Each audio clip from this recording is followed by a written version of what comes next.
7 8,000 kg wagon, ठीक है, ऐसे मान लीजिए, सॉरी इंजन, एक इंजन है जिसका वेट खुद का 8,000 kg है, okay, weight of engine. Pulls a train of 5 wagon, एक ट्रेन है जो एक इंजन और 5 वैगन यानी 5 डब्बे लगे हैं उसके पीछे, इस तरह से आप इसे मान लीजिए, ठीक है, इस तरह से आप, और ये मेन इंजन, इसमें से धुआं निकल रहा है, ठीक है। ये खुद 800 kg का है and the remaining 5 wagons each is 2000, सब कितने के हैं।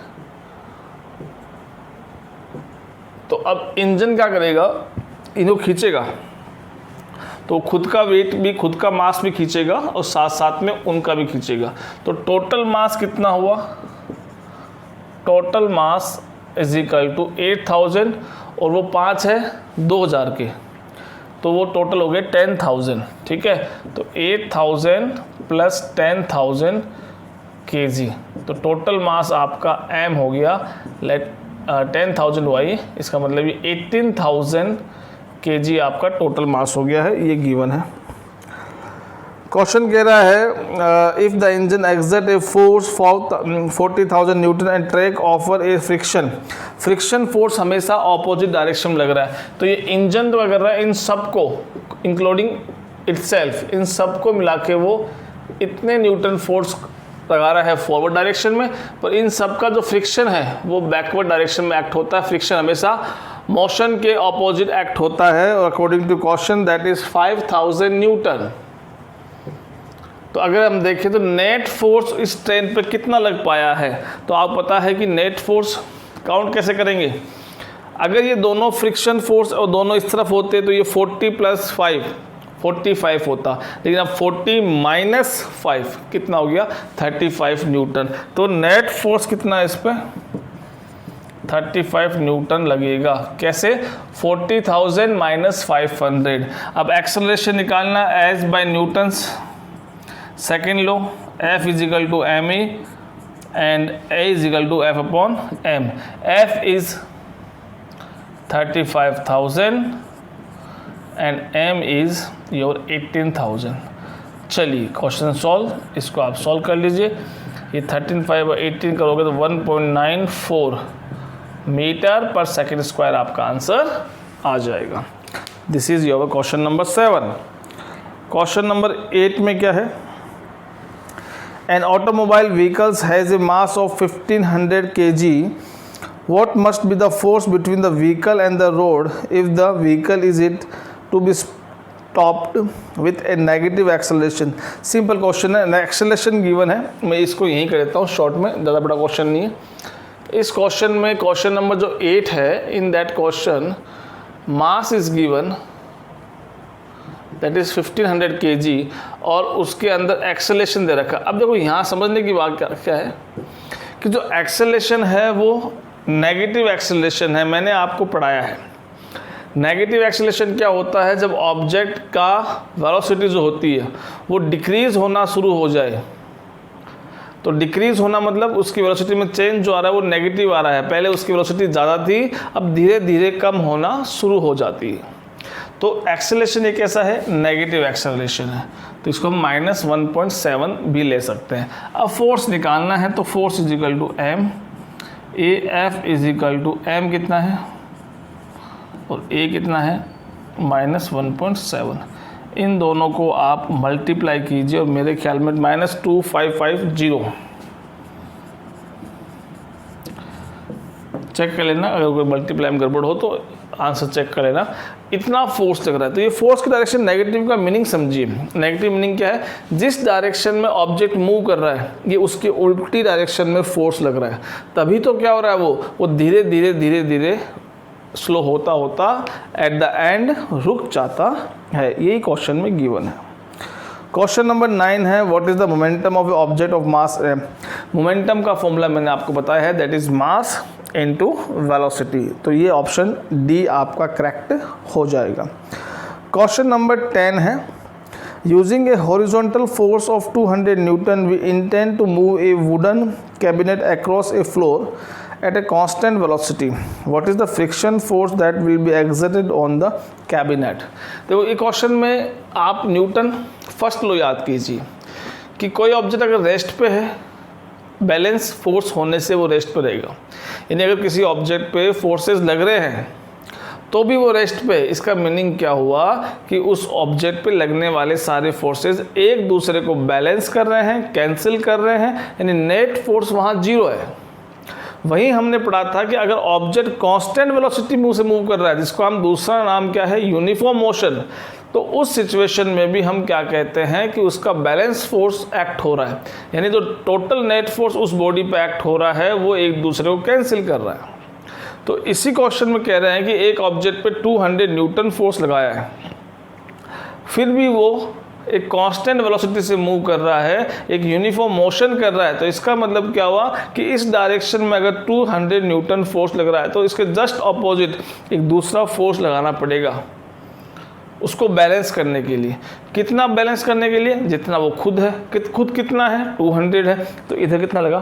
200। तो आंसर हो जाएगा, वो डायरेक्शन चेंज है, तो डायरेक्शन चेंज होने से क्वेश्चन नंबर 9 का आंसर क्या गया?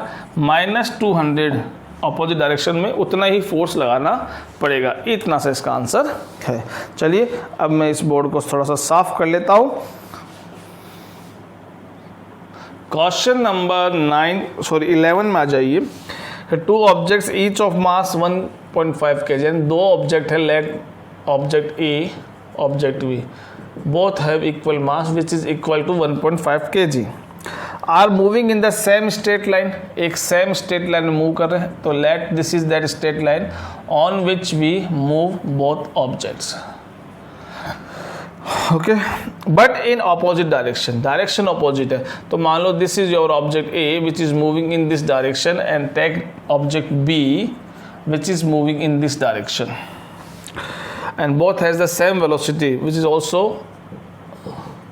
given in question, that is 2.5 meter per second and 2.5 meter per second.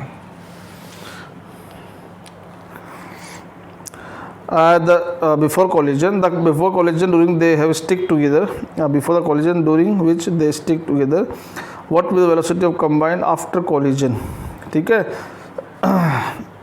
ये क्या कह रहा है कि ये दोनों ऑब्जेक्ट हैं, ये दोनों ऑब्जेक्ट अलग डायरेक्शन से आ रहे हैं और टकराने के बाद after collision, this is situation before collision. तो यहाँ हम कौन सा टॉपिक लगाएंगे? याद कीजिए हमने क्या पढ़ा है, law of conservation of momentum. Law of conservation momentum क्या था? The total momentum before collision is equal to total momentum after collision. तो बिफोर कोलिजन आप मोमेंटम निकाल लीजिए। अब देखो यहाँ पे हम क्या करने वाले हैं, साइंस का ध्यान रखेंगे, क्योंकि यहाँ पे देखिए ये आप एक्स एक्सिस ले लो, ये माइनस एक्स एक्सिस, ठीक है। तो अब डायरेक्शन का सेंस लेना है हमें, ठीक है। तो इसका मतलब अगर मैं इसकी वेलोसिटी ले रहा हूँ वी ए की, तो मैं ये पॉजिटिव ले रहा हूँ क्योंकि ये पॉजिटिव एक्स एक्सिस की तरफ मूव कर रहा है, और इसकी वेलोसिटी मैं नेगेटिव लूँगा क्योंकि ये किधर मूव कर रहा है, इस तरफ मूव कर रहा है। तो इससे नेगेटिव साइन से ये शो हो रहा है कि दो ऑब्जेक्ट है जो सेम वेलोसिटी से दौड़ रहे हैं।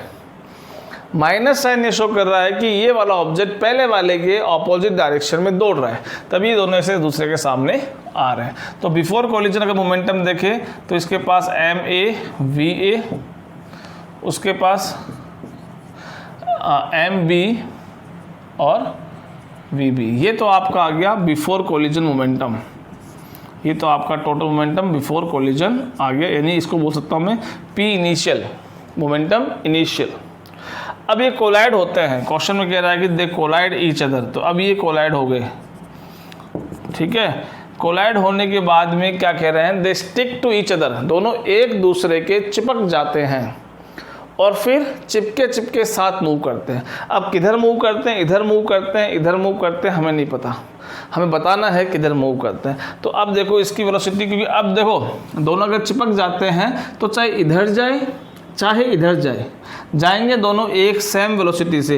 Let that common velocity is v, इन दोनों की मैंने कॉमन वेलोसिटी आफ्टर कोलिजन कितनी ले ली, v ले ली, कॉमन वेलोसिटी। ओके, सो अब मोमेंटम मैं फाइनल निकालूंगा। तो मास तो देखो दोनों का काउंट होगा, दोनों का अलग अलग मास है, तो ये तो हो गया total mass after collision and total velocity after collision, वो कौन सी है, v, कि दोनों एक ही वेलोसिटी से मूव कर रहे हैं। तो अब इस लॉ के अकॉर्डिंग हम चलते हैं। तो give it equation number 1 and this is equation number 2। So by law of conservation of momentum क्या होगा, initial momentum is equal to final momentum. ठीक है, इनिशियल कितना है, M A V A plus M B V B is equal to M A plus M B into V. अब हमसे velocity after collision पूछा, combine velocity v पूछी है, तो हम v को इधर ले आते हैं, यानी इस M A plus M E जो इसके साथ मल्टीप्लाई में उसको डिवाइड में भेज दिया, तो अकेला v बच गया, यानी ये किसके डिवाइड में चला गया, ये टर्म इन दोनों के डिवाइड में चला गया। बस इतना ही क्वेश्चन है। Now just put the values and get the answer. M A is 1.5, V A is 2.5, M B is 1.5, again वही मास है। वी बी आपका -2.5, तो माइनस आने से ये माइनस का 2.5 बन जाएगा, divide by M A plus M B, तो 1.5 और 1.5 3 बन जाएगा। ऊपर ये कैंसिल हो चुका है, 0/3 0। क्या मीनिंग हुआ, इसका मीनिंग क्या हुआ कि कंबाइंड वेलोसिटी 0 आई है, यानी दोनों टकराए और टकरा के वहीं रह गए। क्यों रह गए, कि दोनों का मास बराबर था, दोनों एक ही स्पीड से आया था, दोनों के पास मोमेंटम सेम था, तो सारा का सारा मोमेंटम उनका ख़त्म हो गया। ठीक है, क्योंकि जितना मोमेंटम इसके पास था उतना ही नेगेटिव मोमेंटम ये लेके आ रहा था, इसलिए आपका वेलोसिटी आंसर कितना आया, 0 आया है। ठीक है, next question, question number 12। According to third law of motion, when we push an object, the object pushes back on us with a equal and opposite force. If the object is a massive truck parked along a roadside, it is probably not move. A student justifies this answering that the two opposite and equal forces cancel each other. Comment on the logic and explain why the truck does not move. ये Newton's third law है।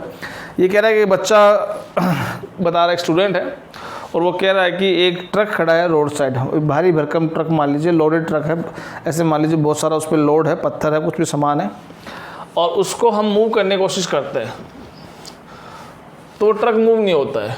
तो इसका answer उस student ने क्या दिया कि actual में हम ट्रक पे जब फोर्स लगाते हैं, धक्का देते हैं पीछे से, तो हम फोर्स लगाते हैं, अकॉर्डिंग न्यूटन्स थर्ड लॉ हमें रिएक्शन मिलता है।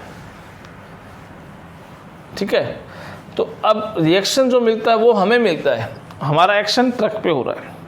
तो अब ये ट्रक मान लीजिए, लास्ट पीछे की साइड मान लीजिए, और ये आपका टायर है ट्रक का, और ये मान लीजिए आप इधर से पुश कर रहे हैं, ये आप खड़े इधर से पुश कर रहे हैं, तो आप इस पे इधर फोर्स लगा रहे हैं, ट्रक फिर आप पे उल्टा फोर्स लगाएगा। तो अब ट्रक आप पे लगा रहा है, दो फोर्स कब कैंसिल होते हैं, जब एक ही बॉडी पे दोनों फोर्स इक्वल ऑपोजिट एक्ट होते हैं, तभी उनको हम कैंसिल कर सकते हैं। यहाँ देखो न्यूटन में क्या कहा था लॉ में अपन ने, कि ये दोनों फोर्सेस अलग अलग बॉडी पे एक्ट होते हैं, हमने ट्रक पे लगाया, ट्रक ने हम पे लगाया, तो ये दोनों इक्वल ऑपोजिट फोर्स जो एक्ट हो रहे हैं वो अलग अलग बॉडी पे हो रहे हैं। तो इसका मतलब ट्रक पे देखो तो यहाँ से एक ही फोर्स दिख रहा है इस डायरेक्शन में, फिर भी हम देख रहे हैं ट्रक मूव नहीं कर रहा। तो अगर ट्रक मूव नहीं कर रहा तो इसका मतलब कहीं ना कहीं एक ऐसा फोर्स है जो इसको बैलेंस कर रहा है, पर हम आइडेंटिफाई नहीं कर पा रहे। और वो फोर्स कौन सा होगा, फ्रिक्शन फोर्स। आप जैसे इसको इधर मूव करने की कोशिश करोगे तो इन टायर और फर्श के बीच में एक फोर्स पीछे तरफ एक्ट होगा, और जो ट्रक के इस वाले फोर्स को, यानी इस वाले फोर्स को वो बैलेंस करने की कोशिश कर रहा है, इक्वल कर रहा है, वो कहोगे कैंसिल। तो इस तरह से आपका फोर्स को बैलेंस कर दिया फ्रिक्शन फोर्स से, तो नेट फोर्स कितना हो गया, 0 हो गया। और 0 फोर्स किसी बॉडी पे रहता है, यानी बैलेंस फोर्स किसी बॉडी पे रहता है, तो अगर वो रेस्ट पे है तो वो रेस्ट पे रहती है, अगर वो यूनिफॉर्म मोशन में है तो यूनिफॉर्म मोशन में रहती है, तब तक जब तक उस पर अनबैलेंस फोर्स एक्ट नहीं होता है। ठीक है, ये हमारा क्वेश्चन नंबर 12 हो गया है।